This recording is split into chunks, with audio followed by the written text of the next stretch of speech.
आपने भगवान देखे? आपने नहीं? आपने भगवान देखे? नहीं देखा। पीछे चश्मा वाले भैया, आपने भगवान देखे? नहीं देखा? सही बताओ, नहीं देखा? मैया आपने भगवान देखे? पीछे वाली मैया, पीली मैया, नहीं देखा? आप लोग कह रहे हैं हमने भगवान नहीं देखे। अच्छा, मंदिर कभी गए हो कि नहीं? तो भैया मंदिर किसे देखने गए थे? भगवान को देखने गए थे। आप तो कह रहे हो भगवान को नहीं देखा। एक तरफ आप कह रहे हैं कि भगवान को नहीं देखा और दूसरी तरफ आप मंदिर भी जा रहे हैं। तो मंदिर किसे देखने जा रहे हो? चश्मा वाले भैया बताएंगे। मंदिर किसे देखने गए थे? हैं? भगवान को। तो आप कभी मंदिर गए कि नहीं गए? तो देखा नहीं मंदिर में भगवान? देखा। तो अभी तो आप कह रहे हो कि हमने भगवान नहीं देखे।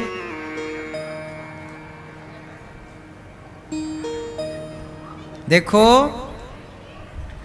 हमने सवाल किया आपने भगवान देखा? आपने बोला नहीं देखा।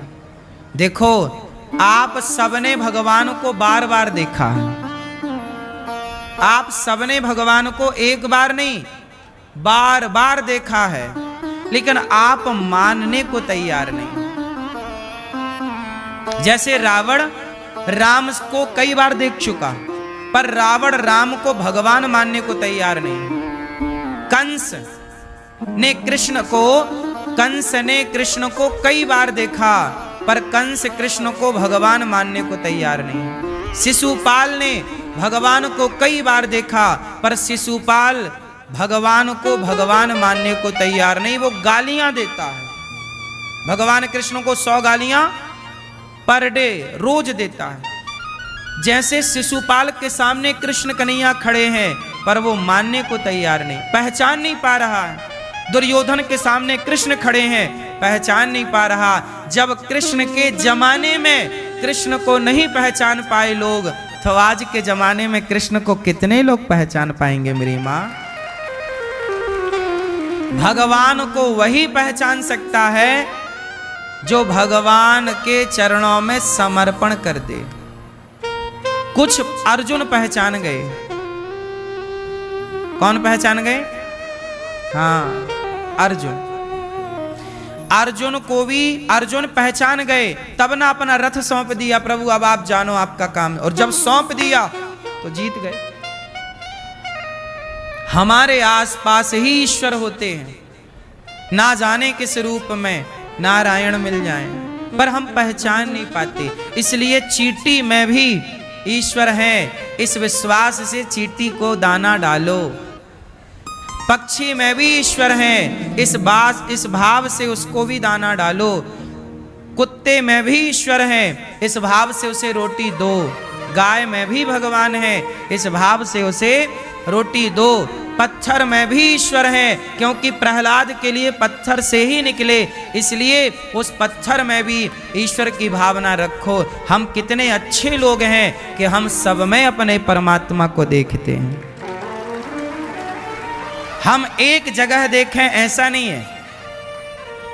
एक वो लोग भी हैं जो एक जगह ईश्वर देखते हैं, अपना भगवान। हम हैं सब में देखते हैं। इसलिए हमारे यहां गोस्वामी जी लिख रहे, सिया राम मैं सब जग जाने। इसलिए हम सनातनी दुनिया में सबसे अच्छे क्यों हैं? हम किसी का बुरा नहीं करते। क्यों बुरा करें? क्योंकि हम सब में ईश्वर देखते हैं ना। जब सब में भगवान देखेंगे तो बुरा किसका करेंगे? हम गर्दन किसकी काटें? क्योंकि जिसकी काट रहे हैं वो भी तो ईश्वर है। हम तो ये भाव रखते हैं। इसलिए हमारे यहाँ चींटी को मारना पाप समझा गया है सनातन में। वरना दुनिया में आप किसी का भी मजहब पंथ उठाकर देखिए, लोग जान लेने को ही धर्म समझते हैं। कुछ लोग गर्दन काटने को ही कुछ लोग धर्म समझते हैं। एक सनातनी है जो चींटी को मारना पाप समझता है। इससे बड़ी विचारधारा क्या हो सकती है? हम ही हैं जो चींटी की भी रक्षा करते हैं, सनातनी। हम किसी की जान ना लेने वाले लोग हैं। इसलिए मेरी माँ, इसलिए सनातन धर्म सबसे श्रेष्ठ है। इतने मुसीबत और संकट में भी सनातन जीवित है। मुगलों की गुलामी, अंग्रेजों की गुलामी के बाद भी यदि सनातन जिंदा है तो केवल इसलिए कि हमारा जो सिद्धांत है, हमारा वेश है, हमारा संस्कार है, वो इतना मजबूत है कि अंग्रेज और मुगल मिलके भी इसे हिला ना पाए। आप लोग मंदिर जाते हैं, बताओ मंदिर में आप क्या देखते हो? वो आप कहते हो ये तो पत्थर की मूर्ति है ना। हाँ, वो पत्थर की मूर्ति है, पर वो भगवान भी है। दृष्टि दो हो गई। यदि आप प्रहलाद की नजर से देखेंगे तो हर खंबे में तुम्हें भगवान का दर्शन होगा, और यदि दुर्योधन की नजर से देखोगे तो भगवान में भी भगवान का दर्शन। क्यों जी, बात सही है? भगवान में भी भगवान का दर्शन। यदि नजरें दुर्योधन वाली हैं तो ईश्वर में भी ईश्वर नजर नहीं आएगा, और नजरें प्रहलाद वाली हैं तो हर खंबे में तुम्हें परमात्मा का दर्शन हो सकता है। अब देखना यह है कि आप किसकी नजर लेके चल रहे हैं, आप किसकी नजर लेकर चलना चाहते हैं। समाज में सबका अपना अपना नजरिया है, सबके अपने अपने मत हैं, सबके अपने अपनी विचारधारा है। आप किस विचारधारा पे चलना चाहते हैं? खेल किसका है? विचारधारा का। बताओ, दही में मक्खन है या नहीं? बोलो मेरी माँ, दही में मक्खन है? क्या मक्खन नजर आता है कि दही में मक्खन दिख रहा ऊपर ऊपर? नहीं, दही में पहले मथानी डालना पड़ता है, उसे बढ़िया मथना पड़ता है। बिना मंथन के दही से मक्खन प्रकट नहीं हो सकता, तो बिना भक्ति के कण कण से भगवान कैसे प्रकट होगा? इसलिए कहता हूं, भजन करो, सत्संग करो, भगवान का नाम जपो, श्रद्धा की मथानी लाओ, विश्वास की रस्सी लाओ, तब जाके गोविंद जैसा मक्खन प्रकट होगा, कृष्ण जैसा मक्खन प्रकट होगा। अब वो श्रद्धा विश्वास की रस्सी और मथानी है ही नहीं। सुखदेव भगवान ने परीक्षित जी से कहा, राजन, जीवन में भगवान के आश्रित रहना चाहिए। हाय हाय त्याग करके केवल भगवान में मन लगाना चाहिए। पैसा कमाओ, कितना कमाएं, कहां रुक जाएं, कहां ठहर जाएं? ठहरना जरूरी है मेरी मां, के भागते रहना जरूरी है?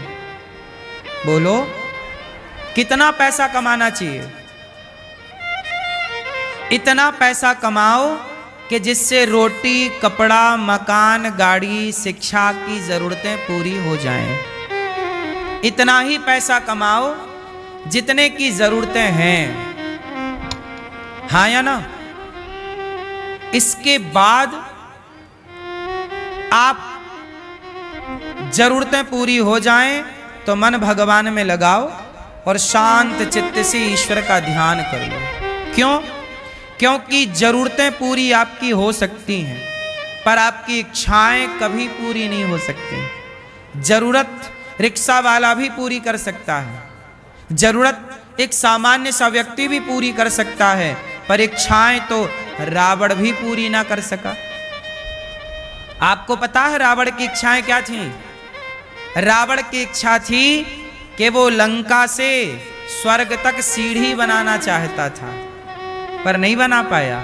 रावण चाहता था कि सोने से सुगंध आनी चाहिए, क्योंकि लंका मेरी सोने की है ना, तो अच्छी खुशबू आती रहेगी, तो सोने की पहचान सुगंध से होनी चाहिए, ऐसा रावण का मन था। रावण चाहता था कि सोने में खुशबू होनी चाहिए, लेकिन रावण की इच्छाएं पूरी। रावण की इच्छा थी कि सीता मेरी अर्धांगिनी बन जाए, दूसरे की पत्नी को अपनी बनाना चाहता था। रावण की इच्छाएं पूरी ना हो पाई, आपकी और हमारी पूरी हो जाएंगी।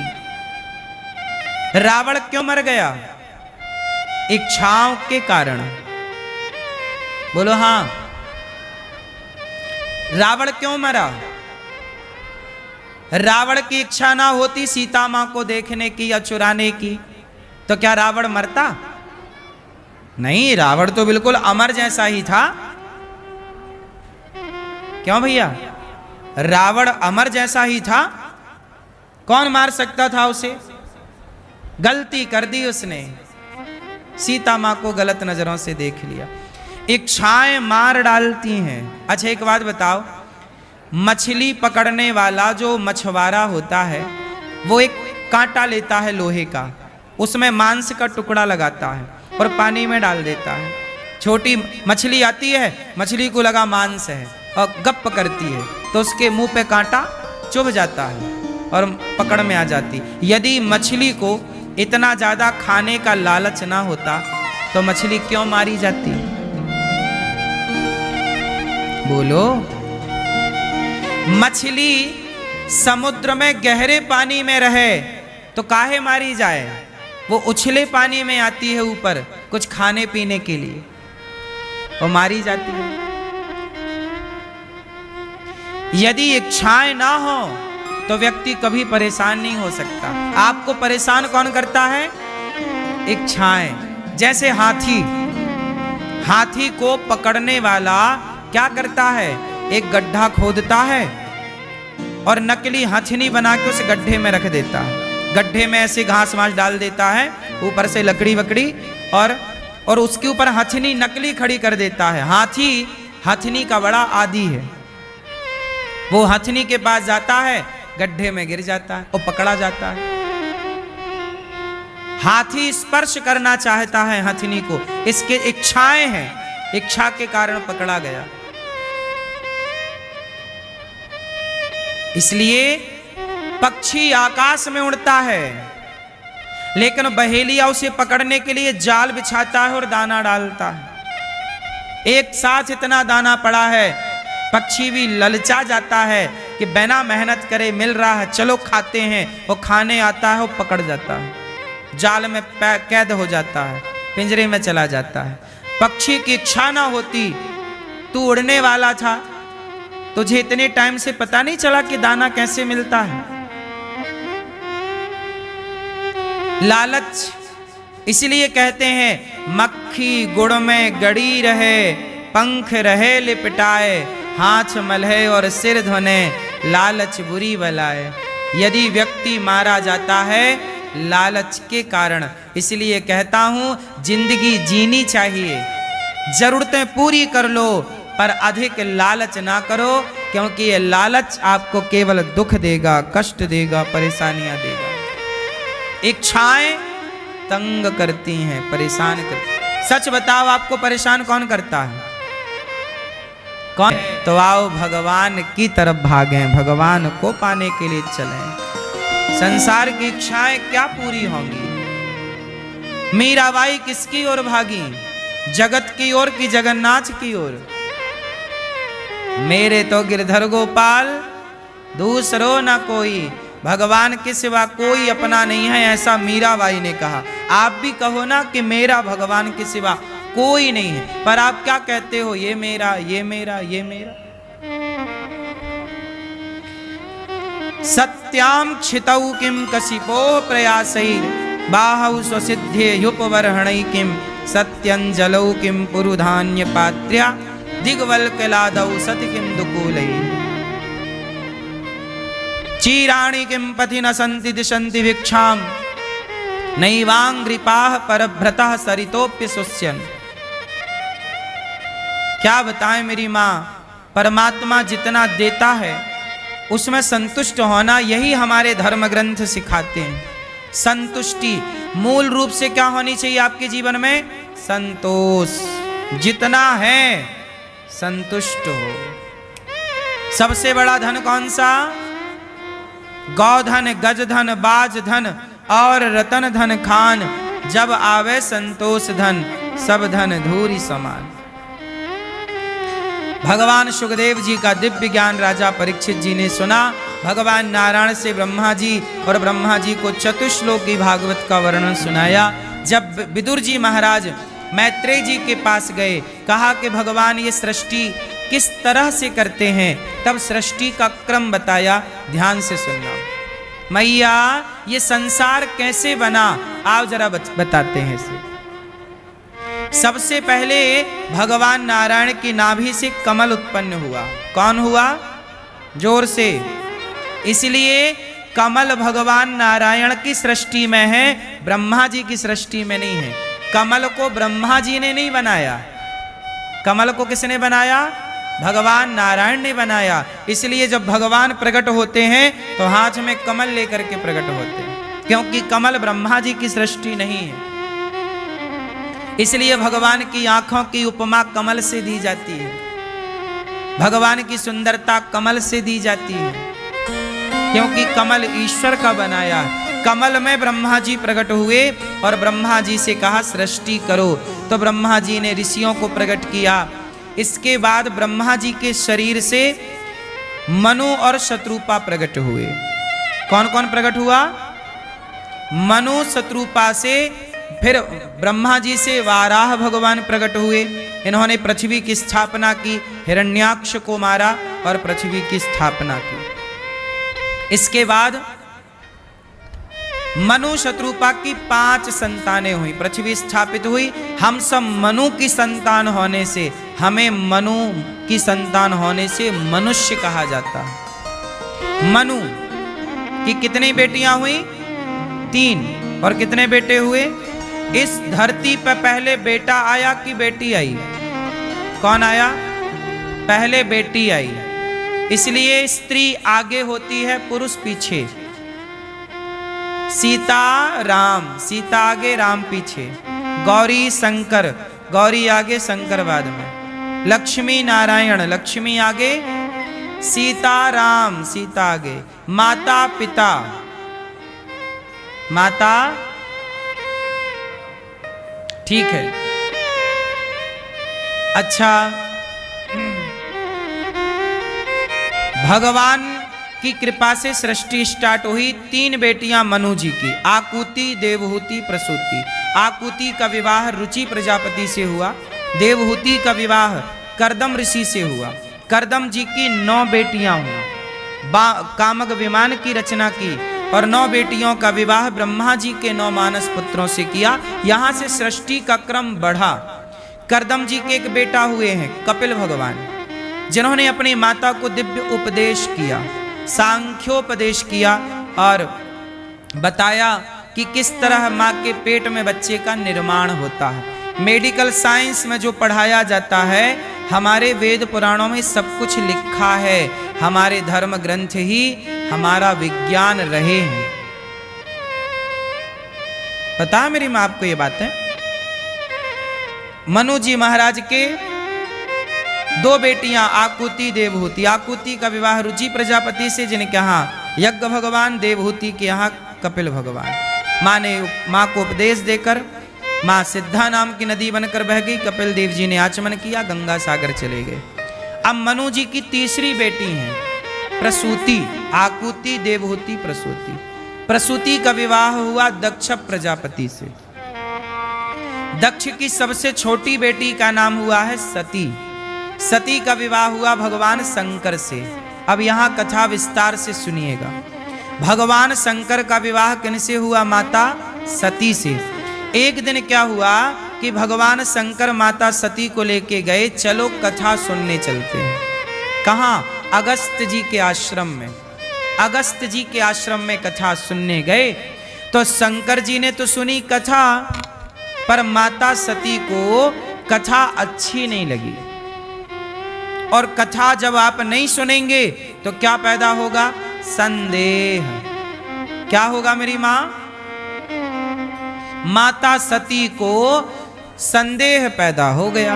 अब कथा पूरी हुई, और कथा पूरी हुई तो शंकर जी वापस चले कैलाश की तरफ। तो रास्ते में राम जी मिल गए शंकर जी को। पर राम जी मिले कैसे? सीता की खोज में मिले। हे सीता, हे सीता। रावण जब सीता मैया को ले गया तो राम जी पागलों की तरह सीता मैया की खोज कर रहे। हे सीता, हे सीता, हे सीता। तो शंकर जी ने तो पहचान लिया कि ये भगवान है, प्रणाम किया, जय हो प्रभु आपकी। पर माता सती ने कहा कि हे भोलेनाथ, ये आप किसको प्रणाम कर रहे हैं? शंकर जी ने कहा ये राम है, भगवान है ये। माता सती बोली ये भगवान नहीं हो सकते, भगवान होते तो स्वयं की पत्नी को ढूंढ ना लाते, ये भगवान नहीं है। शंकर जी ने बहुत समझाया कि नहीं देवी, ये भगवान है, भगवान है। अच्छा आप लोग बताओ कि राम भगवान है या नहीं? मैया, ओ मेरी मां, राम भगवान है या नहीं? ओ मेरी मां, है? राम भगवान होते तो स्वयं की पत्नी का पता ना लगा लेते। रावण ले गया, राम जी को पता ही नहीं लगा कि मेरी पत्नी कौन ले गया। क्यों मैया, राम भगवान है तो पत्नी का पता क्यों नहीं लगाया? आप बताओ, आप बताओ भैया। लीला कर रहे हो, कौन सी लीला?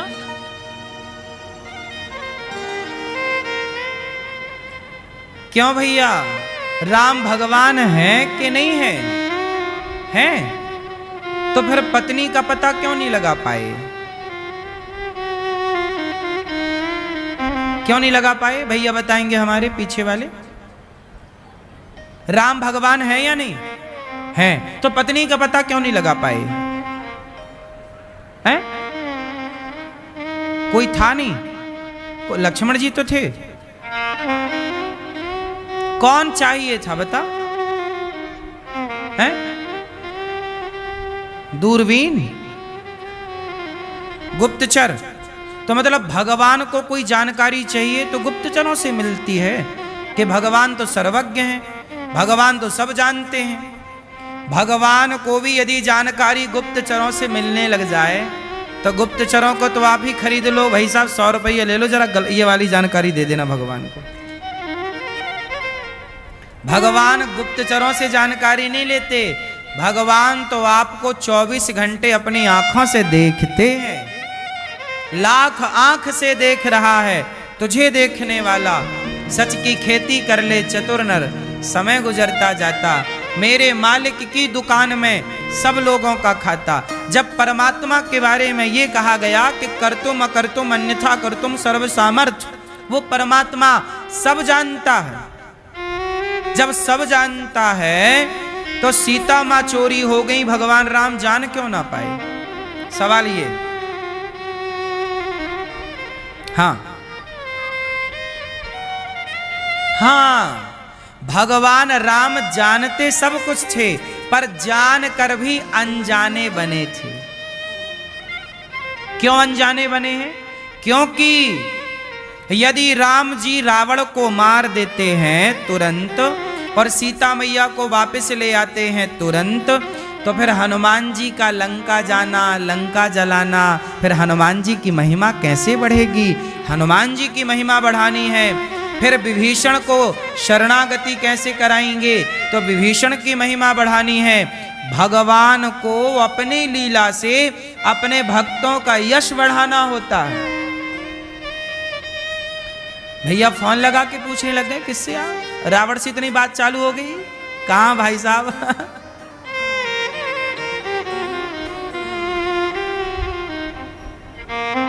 सुनो,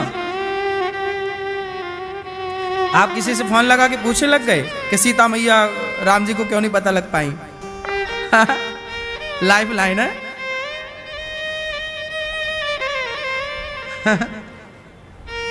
सुनो, भगवान राम अपनी लीलाओं से अपने भक्तों का यश बढ़ाना चाहे। अरे राम को किसी की जरूरत नहीं थी, एक बाण मारते रावण मर जाता और सीता मैया आ जाती। यदि राम एक ही बाण से मार देते रावण को, तो फिर जामवंत जी को कौन जानता, हनुमान जी को कौन जानता, जटायु को कौन जानता, विभीषण को कौन जानता? तो भगवान की एक लीला से अनेक लीलाओं का संबंध होता है। इसलिए अपने भक्तों का यश, भगवान कहते हैं मेरा यश हो ना हो, मेरे भक्तों का यश होना चाहिए। इसलिए राम जी से ज्यादा यश किसका है? बताओ भैया, राम जी से ज्यादा यश किसका है? राम जी से ज्यादा यश हनुमान जी का। राम यही चाहते हैं कि मेरा यश ना बढ़े, माँ बाप यही चाहते हैं मेरा यश भले ना बढ़े, मेरे बच्चों का यश बढ़ना चाहिए। मेरा यश ना बढ़े, मेरे भक्तों का यश बढ़ना चाहिए। इसलिए भगवान की महिमा भगवान से नहीं, भगवान के भक्तों से है। यदि भक्त ही ना होते तो भगवान कहाँ होते?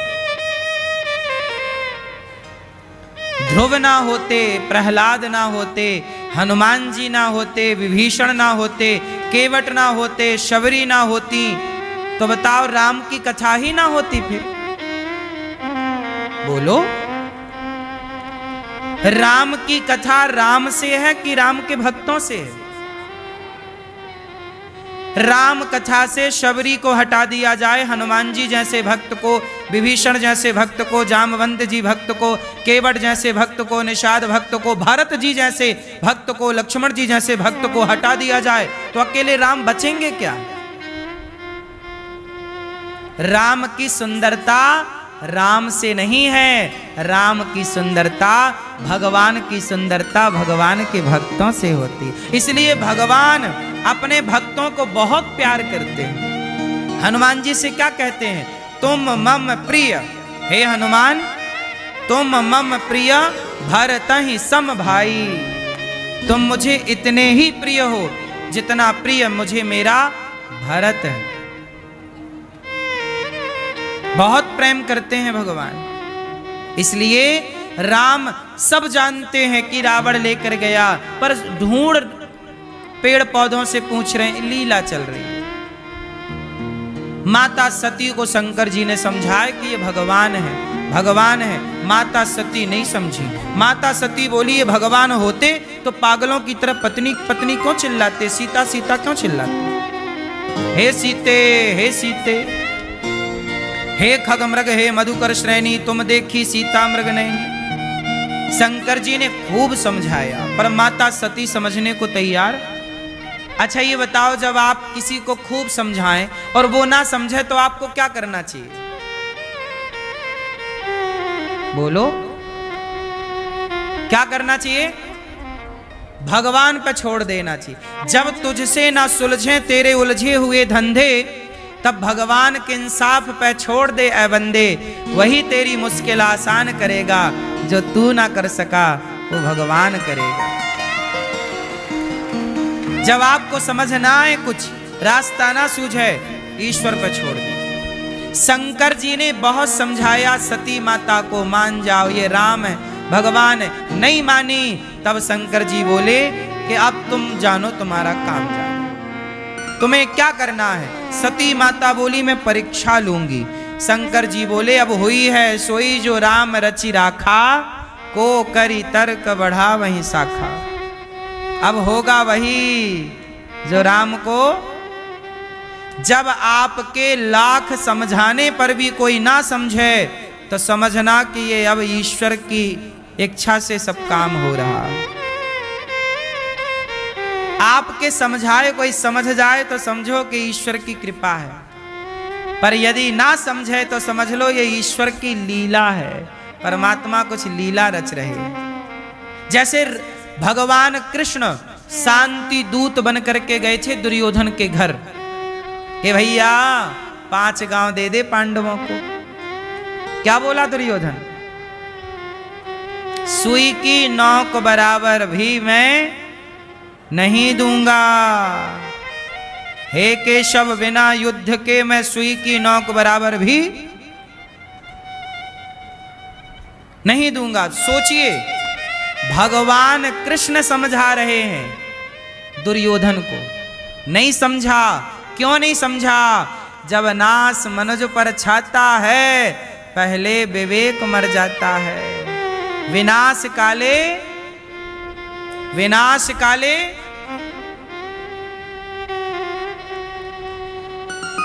मेरी माँ जब नास मनुज पर